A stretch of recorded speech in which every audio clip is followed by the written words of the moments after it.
বিজেপির একটা রদবদল শোনা যাচ্ছে, কোচবিহারের অন্যান্য জেলার সাথে কোচবিহার জেলা সভাপতির পরিবর্তন হবে দু একদিনের মধ্যে শোনা যাচ্ছে। এটা নিয়ে রাজনৈতিকভাবে তৃণমূলের কি চিন্তাভাবনা রয়েছে?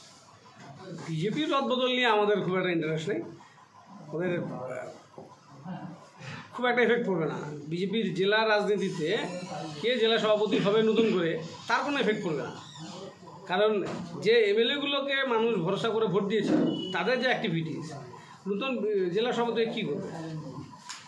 মানুষ এদের কাছে কিছু পায়নি বিজেপির কাছে। এখন নেতার মুখ পরিবর্তন করে লাভ কি? জনপ্রতিনিধির মুখ তো পরিবর্তন করতে পারছে না।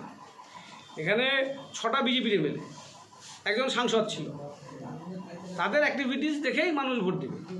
এখানে বিজেপি নতুন করে বুথের সভাপতি পাল্টালো কি, বিজেপির ওদের মণ্ডলের সভাপতি পাল্টালো কি, জেলার পাল্টালো, এতে পাবলিকের কাছে কিছু যায় আসে না। পাবলিক যা দেখা দেখে নিয়েছে, বিধানসভা ভোটের দিনের জন্য অপেক্ষা করছে।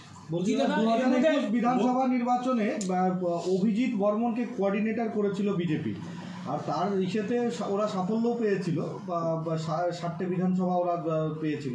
এবার শোনা যাচ্ছে সেই দৌড়ে এগিয়ে আছে, কোনো ফ্যাক্টর হবে?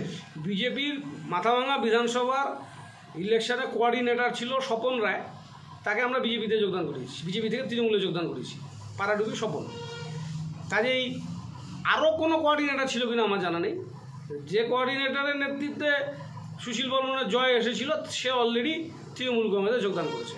জেলা কনভেনার করা হয়েছিল বিধানসভা নির্বাচনে অভিজিৎ বর্মনকে, তাকেই আবার শোনা যাচ্ছে যে তাকে জেলা সভাপতি করা। তাতে তো ওর বিধানসভা কেন্দ্রে, মাথাভাঙা বিধানসভা কেন্দ্রে বিজেপির 32,000 ভোটে অ্যাসেম্বলি জিতেছিল, সেটা 10,500-এ নেমেছে।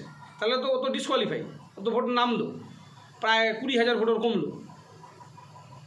একটা বিষয় বলছি, মাধ্যমিকের পর উচ্চ মাধ্যমিকের সেরা প্রস্তুতি কোথায় নেবেন ভাবছেন? আর দেরি নয়, রেডিয়েন্স একাডেমিতে 2025-26 শিক্ষাবর্ষের বিজ্ঞান ও কলা বিভাগে ভর্তি চলছে। প্রতিযোগিতার এই আবহে সাফল্য লাভের জন্য মজবুত ভিত্তির প্রয়োজন। সেই ভিত্তি দৃঢ় করতে রেডিয়েন্স একাডেমি প্রতিজ্ঞাবদ্ধ। এখানে রয়েছে অত্যাধুনিক প্রযুক্তি সম্বলিত ক্লাসরুম, সায়েন্স ল্যাবের সুব্যবস্থা, on-field practical class, merit base training, সেই সাথে নিট জির প্রাথমিক প্রস্তুতির জন্য ছাত্রছাত্রীদের তৈরি করা হয় ও সিভিল সার্ভিস ও অন্যান্য প্রতিযোগিতামূলক পরীক্ষার প্রয়োজনীয় ওরিয়েন্টেশন দেওয়া হয়। আপনার সন্তানের সাফল্যের পথ সুগম করতে আজই চলে আসুন রেডিয়েন্স একাডেমি, তুফানগঞ্জ থানামোড় এবং রামহরি মোড়ের মাঝে, জাতীয় সড়কের পাশে, অথবা স্ক্রিনে দেওয়া নম্বরে যোগাযোগ করুন। আসন সংখ্যা সীমিত।